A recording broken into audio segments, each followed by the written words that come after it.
하십시다. 오늘도 만나서 반갑습니다. 참 잘 오셨습니다. 은혜 많이 받으세요. 감고사축 감사합니다. 고맙습니다. 사랑합니다. 축복합니다. 오늘도 하나님께서 이 예배를 기쁘게 받으시는 줄로 믿습니다.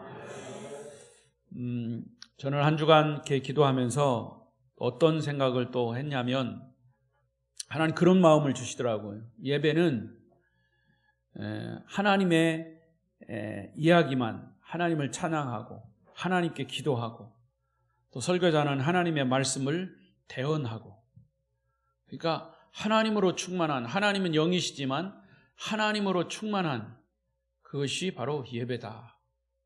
그래서 제가 설교를 준비하면서도 하나님이 그런 생각을 주셔요. 내 이야기만 해라 이거죠. 하나님 이야기만. 그래서 하나님의 이야기만 합니다. 저는 성경에 기록된 하나님의 이야기만 하는 거예요. 그럼 여러분들은 그 하나님의 말을 설교자를 통해서 듣고, 아, 하나님이 나에게 저렇게 말씀하시는구나. 듣고 싶은 것만 듣는 게 아니고, 그것이 찔리는 말씀이건 책망의 말씀이건 교훈의 말씀이건, 그게 곧 은혜인 거죠. 그래서 하나님께서 그러시는 거예요. 내 마음에 내 이야기를 하니까 내가 참 좋다. 내 이야기를 하니까 내가 참 기쁘다. 내 노래를 하니까 참 내가 정말 감격스럽다. 그런 생각을 주셔요. 여러분, 사람과의 대화 속에서도 두 사람이 이야기를 하는데 상대방이 이야기를 하냐고 제3자의 이야기를 합니다. 제3자의 이야기를 할 때 막 좋은 얘기를 하는 거예요. 그 사람 막 칭찬하고 격려하고. 그러면 제3자가 그 이야기를 들었을 때 기분이 좋을까 나쁠까요? 당연히 좋죠. 여러분, 예배는 그겁니다. 우리가 예배로 모였으면 예배하는 사람들이 하나님을 찬양하고 하나님을 경배하고 하나님께 기도하고 하나님의 말씀을 듣고, 그래서 흐뭇하고, 그 하나님이 하늘에서 보기에 너희가 정말 예배를 드리는구나. 왜? 우리 존재 자체는, 우리 본분은 뭐예요? 하나님께 예배하기 위해서, 하나님께 영광 돌리기 위해서 우리는 태어난 존재들이죠. 아멘? 그러므로 오늘도 이 설교를 통해서 하나님의 이야기가 하나님의 음성으로 여러분에게 들려지시길 바랍니다. 자, 오늘 말씀의 주제는 하나님의 권위를 인정하는 삶. 시작. 하나님의 권위를 인정하는 삶. 자, 구원받은 자의 삶은 1장부터 로마서 1장부터 8장까지 말씀을 드렸습니다. 개인의 구원. 우리는 예수 믿고 구원받은 자예요. 그런데 그 구원은 9장부터 11장까지 이스라엘 민족도 구원을 받아야 된다라고 하는, 지금은 이스라엘 민족 자체가 선택받은 민족이지만 아직은 예수를 인정하지 않고 메시아를 인정하지 않는 그런 민족인데, 그 민족도 결국 예수를 인정하고 믿어야 된다는 것, 그것을 로마서에서 말씀하고 있어요. 이스라엘 민족의 구원은 전 인류의 구원이다. 그리고 12장부터는 그렇게 구원받은 자는 어떤 삶을 살아야 하는가, 개인적인 생활, 또 사회적인 생활, 공동체 생활을 어떻게 해야 될 것인가를 하나님이 굉장히 구체적으로 사도 바울을 통해서 말씀하셨습니다. 그래서 저는 이제 로마서 12장으로 넘어와서 개인 구원에 대한 말씀을 드렸고, 이제는 13장으로 넘어오면 구원받은 그리스도인이 이 세상에서 어떻게 사회생활을 할 것인가, 사회생활을 어떻게 할 것인가에 대한 말씀을 하고 있는데, 그 첫 번째가 1절이 하나님이 주신 권위를 인정하라, 그런 말씀을 우리에게 주고 있습니다. 자, 1절 읽어볼까요? 1절 시작. 각 사람은 위에 있는 권세들에게 복종하라. 권세는 하나님으로부터 나지 않음이 없나니 모든 권세는 다 하나님께서 정하신 바라. 과연 우리 그리스도인들은 이 사회 속에서 어떤 삶을 살아야 할까? 1절은 시작부터 위에 있는 권세, 권위에 굴복하고 순종하고 복종하라는 겁니다. 사실은 이게 언뜻 듣기에는 거북한 말씀이에요. 솔직한 마음은, 저의 솔직한 마음도 많은 좋은 지도자라면 얼마든지 순종하고 복종할 수 있지만, 그 지도자가 권위주의로 가득하고 지배욕이 강한 독재자라면 정말 그 권위에 굴복하고 순종하겠느냐 그 말이에요. 하고 싶지 않죠.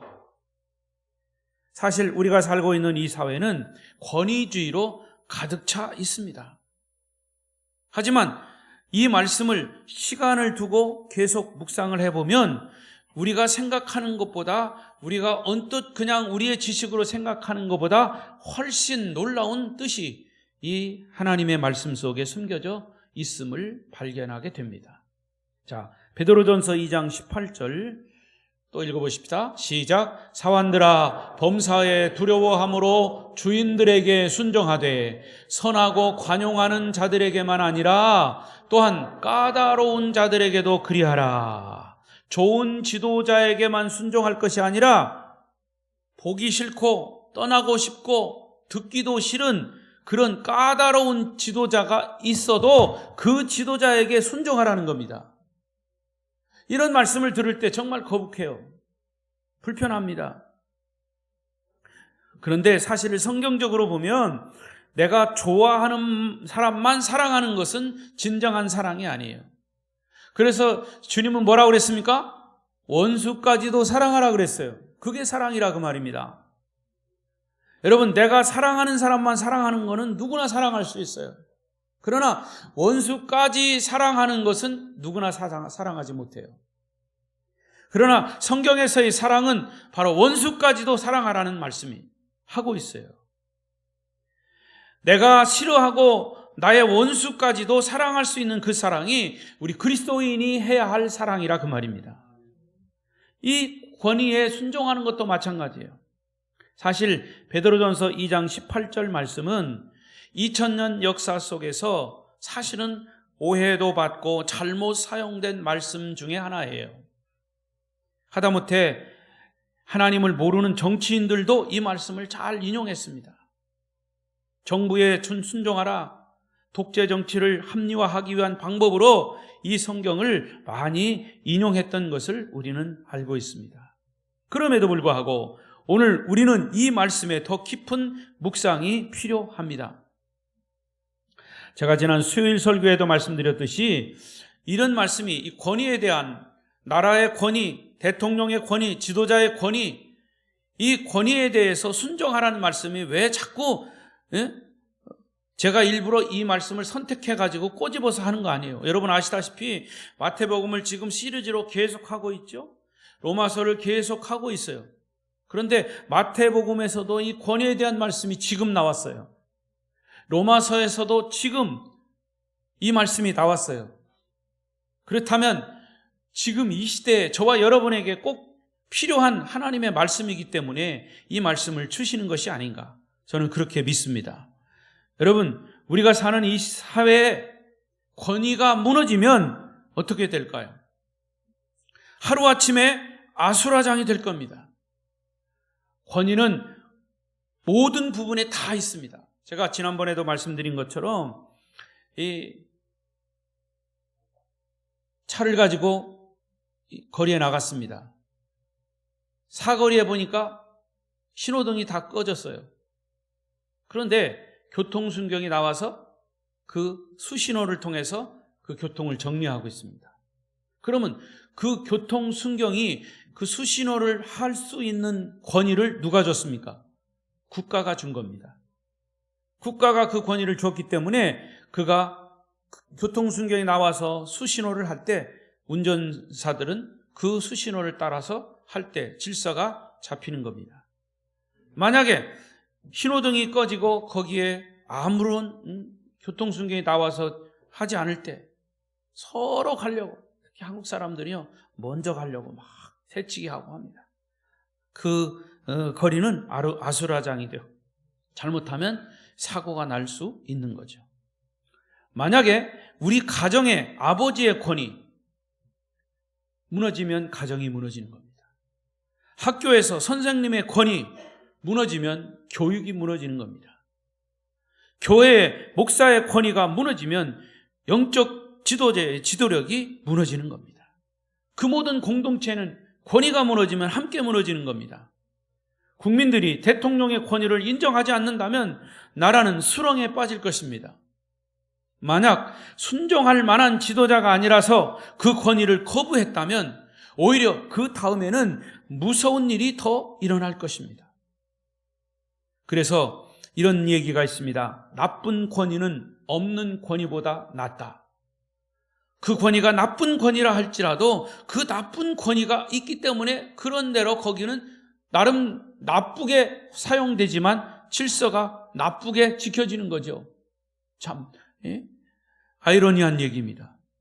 그러니까 만일 지도자가 없어서 통제가 되지 않는다면 그 나라나 그 공동체는 혼란에 빠지게 될 것입니다.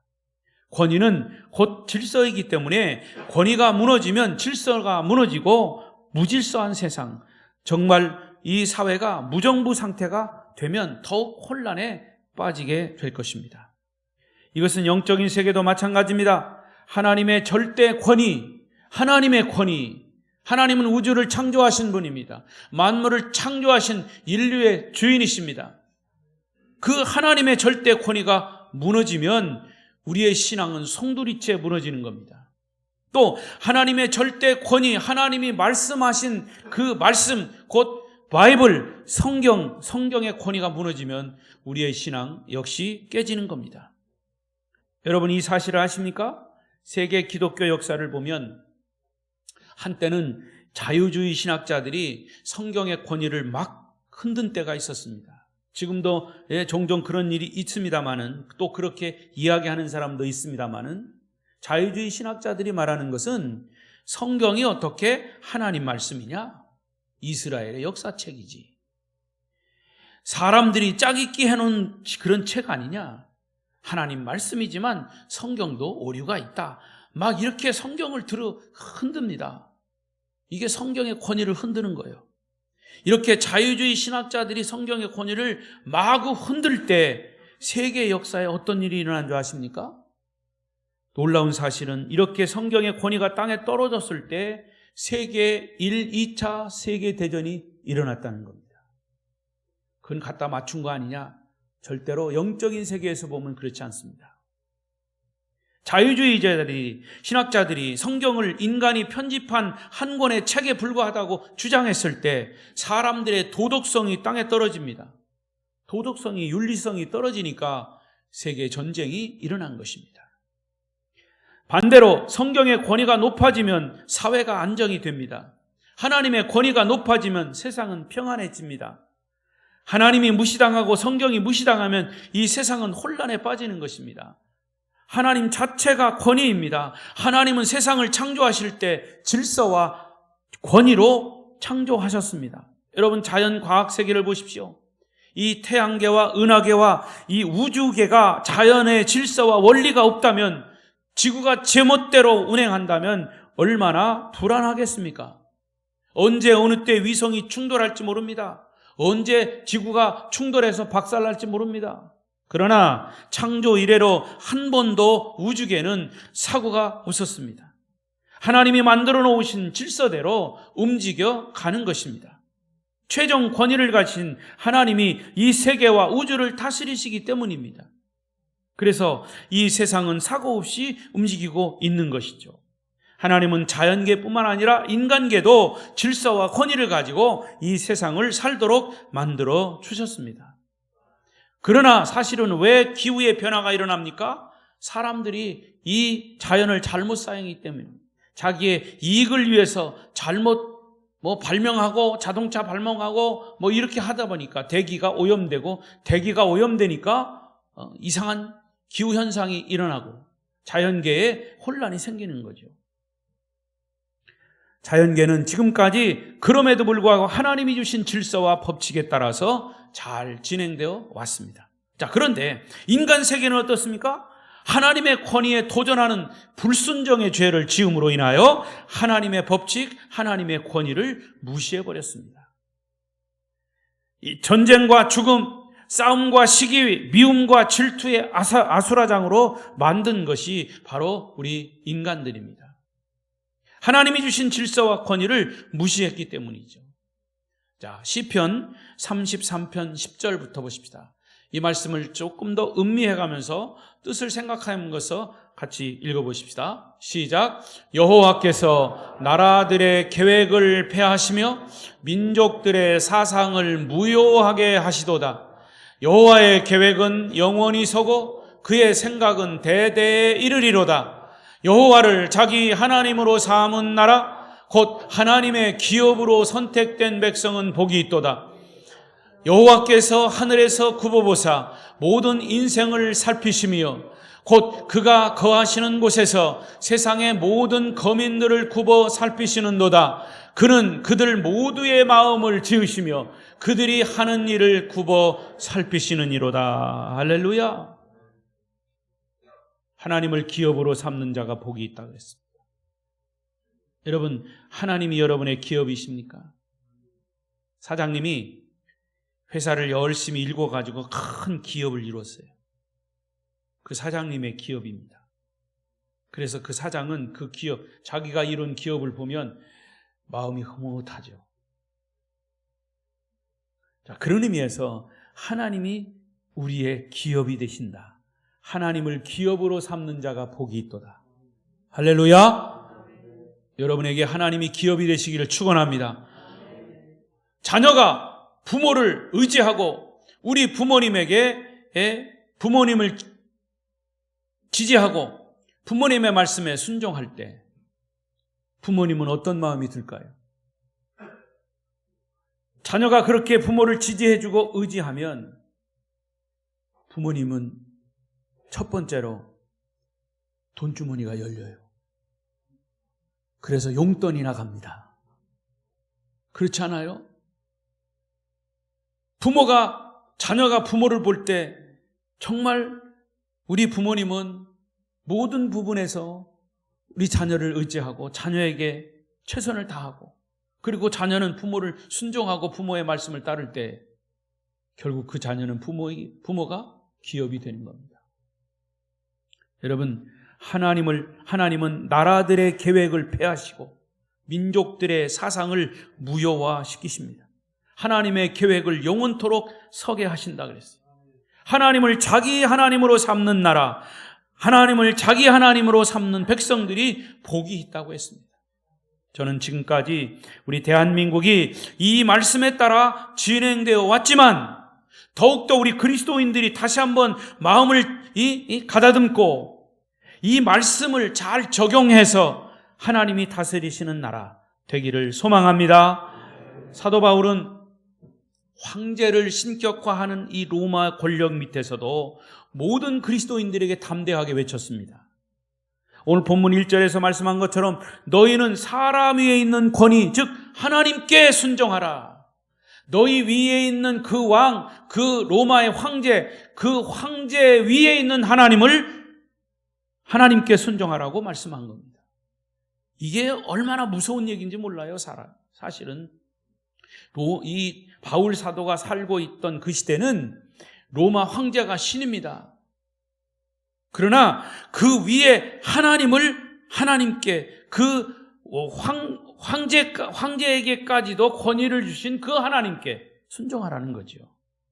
이것이 이 세상을 행복한 나라로 만드는 비결이기도 합니다. 하나님은 교회의 머리로 예수님을 주셨고 가정에는 남편을 그 가정의 머리로 주셨습니다. 그러므로 가정에서 남편이 남편 역할을 하든지 못하든지 하나님이 주신 남편의 권위를 인정하고 말씀에 순종할 때 그 가정이 바로 세워질 것입니다. 목사님, 맨날 폭력하고 술 먹고 와서 술 주정하고 하는 그 가장을 어떻게 믿고 따릅니까? 그런데 그럼에도 불구하고 여러분, 사실은 성경의 원리로 보면요, 그럼에도 불구하고 그 가장의 그 제사장적인 것에 순종하면 하나님은 결국에는 그 가정을 바로 세워주십니다. 이게 성경의 원리예요. 우리가 그걸 참지 못하니까 그렇죠. 그러므로 여러분, 그 가정이 바로 세워지는 것은 가장의 권위를 세워주는 거예요. 교회도 마찬가지입니다. 전화 소리도 엄청 크네. 예. 자, 학교에서도 마찬가지예요. 선생님의 권위가 없으면 교육이 무너지는 겁니다. 지금 사회가 학교가 어떻게 되어가는지 모르겠어요. 예. 선생님이 조금만 잘못해가지고 애들은 스마트폰으로 사진 찍고 증거를 잡아가지고 자기 어머니 또 가서 고발합니다. 교육이 무너지는 거예요. 학교에서 선생님의 권위가 없으면 교육이 무너지고요. 교회에서 목사의 권위가 떨어질 때 교회는 이 사탄의 운동장이 되는 겁니다. 나라의 대통령의 권위가 없으면 나라 꼴이 어떻게 되겠습니까? 다시 한번 말씀드립니다. 지금 우리 장로님께서도 기도하셨지만 이제 한 달 남은 이 우리나라 대통령 선거, 지금 이번 대통령 선거는 정말 우리나라 앞날의 운명을 새롭게 결정짓는 그런 시간이, 기회가 아닌가 생각해요. 국민들의 현명한 판단으로 인한 선거가 정말 절실한 때입니다. 그래서 여러분과 저는 하나님 믿는 사람들로서 대선을 위해서 기도해야 합니다. 대선을 놓고 제일 1번 리스트에 놓고 기도하십시오. 저는 새벽마다 기도합니다. 우리가 할 수 있는 것은 정말 현명한 한 표 투표하는 것, 그리고 할 수 있는 게 아무것도 없어요. 그러니까 여러분, 한 사람 한 사람의 현명한 한 표가 이 나라의 미래의 운명을 결정짓는 거예요. 그리고 결과는 하나님께 달려 있습니다. 투표는 우리가 하지만 리더를 세우시는 분은 하나님이라 하셨습니다. 이것이 하나님의 법칙이고 그 법칙이 지켜질 때 이 세상은 평화로운 나라가 될 것입니다. 그런데 이 죄인인 인간은 누가 자기 위에 군림하는 것을 아주 불편해합니다. 그래서 자꾸 대들고 반항하고 냉대하고 막 끌어내리려고 합니다. 그것은 망하는 지름길이에요. 그 공동체가 망하는 지름길이에요. 그래서 오늘 보는 2절을 보십시다. 2절에 뭐라고 말씀합니까? 시작. 그러므로 권세를 거스르는 자는 하나님의 명을 거스름이니 거스르는 자들은 심판을 자취하리라. 위에 있는 권위를 무너뜨리는 자는 하나님의 명령을 거스르는 자라는 거죠. 그런 자는 하나님이 심판하신다는 겁니다. 여러분 잘 보세요. 권세는 하나님이 주신다고 그랬어요. 그런데 여기에서의 권세는 권세를 잡은 자나 권세 아래 있는 자 모두를 포함하는 거예요. 그걸 아셔야 합니다. 만약에 권세를 그 리더에게 주셨는데 그 권세를 악용하는 리더도 하나님의 심판의 대상이 된다는 얘기예요. 그 권세에 불복종하는 자도 심판의 대상이 된다는 말씀이에요. 언뜻 듣기에는 좀 심할 정도로 말씀하셨는데 사탄은 이 사실을 너무도 잘 알기 때문에 사탄은 그런 공동체를 계속 무너뜨리려고 하고 사회를 무너뜨리려고 하고 그리고 두 공동체에 지속적인 공격을 하는데 그 공동체가 뭐냐? 교회와 가정입니다. 가정과 교회 공동체를 계속 사탄은 무너뜨리려고 합니다. 가정의 부부가 만약에 이혼을 한다면 부부만 불행한 것이 아니라 자녀도 불행해지는 거죠. 평생 부모의 한을 품고 사는 거예요. 주변의 가족들까지도 힘이 들어지는 거예요. 그래서 마귀는 어떤 모양으로든지 가정을 파괴하려고 합니다. 그리고 사탄은 교회를 공격합니다. 교회 영적인 권위가 깨지면 믿음의 사람들은 영적인 고아가 되는 거예요. 그래서 마귀는 모든 방법을 다 동원해서 교회의 지도자인 목회자를 공격하고 교회를 무너뜨리려고 하는 겁니다. 이렇게 가정이든 교회든 사회든 간에 권위를 무너뜨리려고 하는 이 사탄의 권세를 우리는 현명하게 영적인 지혜로 막아내야 하죠. 하지만 이 사탄은 영적인 존재이기 때문에 인간이 아주 지속적으로 사탄이 밥이 되고 있어요. 사탄의 놀이개가 되고 있어요. 사탄의 권세를 막는 일이 그렇게 쉽지 않다 그 말입니다. 그래서 우리는 하나님의 말씀이 필요하게, 말씀이 기준이 돼서 야 이것은 사탄의 역사구나, 이거는 하나님의 성령의 역사구나, 이것을 분별할 수 있는 거죠. 그래서 영적으로 깨어있으라고 하신 겁니다. 여러분, 성령과 사탄을 분별하는 은혜가 여러분에게 있으시기를 축원합니다. 오늘 말씀의 핵심은 뭐냐? 여러분의 권위자가 누구든지 간에 그 권위 자체를 존경하고 순종하라는 겁니다. 그래야 그 공동체가 하나님이 원하시는 방향으로 만들어진다는 겁니다. 대개 그 사람이 미우면 그가 가진 권위까지 거부합니다. 그 사람이 마음에 들지 않을 수도 있습니다. 그러나 그 권위를 거부하면 결국에는 무질서한 상태가 된다는 거죠. 자, 4절 말씀을 보십시다. 4절 시작. 그는 하나님의 사역자가 되어 내게 선을 베푸는 자니라. 그러나 내가 악을 행하든 두려워하라. 그가 공연히 칼을 가지지 아니하였으니 곧 하나님의 사역자가 되어 악을 행하는 자에게 진노하심을 따라 보응하는 자니라. 그렇습니다. 좋은 권위, 진정한 권위가 바로 세워졌을 때 하나님의 나라와 하나님의 통치가 이루어진다는 거죠. 진정한 권위는 나쁜 것을 몰아내고 좋은 것을 보호하기 위해서 하나님이 위임하고 하나님이 기름 부어 주신 겁니다. 계속 5절을 보십시다. 그러므로 복종하지 아니할 수 없으니 진노 때문에 할 것이 아니라 양심에 따라 할 것이니라. 우리는 하나님이 이 사회에 주신 권위에 복종하지 않을 수 없는 거예요. 어떤 때는 순종하기 싫고 마음이 무겁고 리더가 하는 그 말이나 그 행동이 불쾌하기까지 합니다.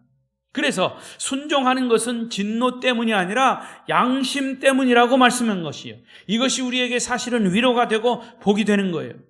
여러분, 세상의 법이 지배하기 전에 우리의 양심의 법, 더 나아가서는 하나님의 법이 지배하는 사회가 된다면 정말 이 사회는 천국이 될 것입니다.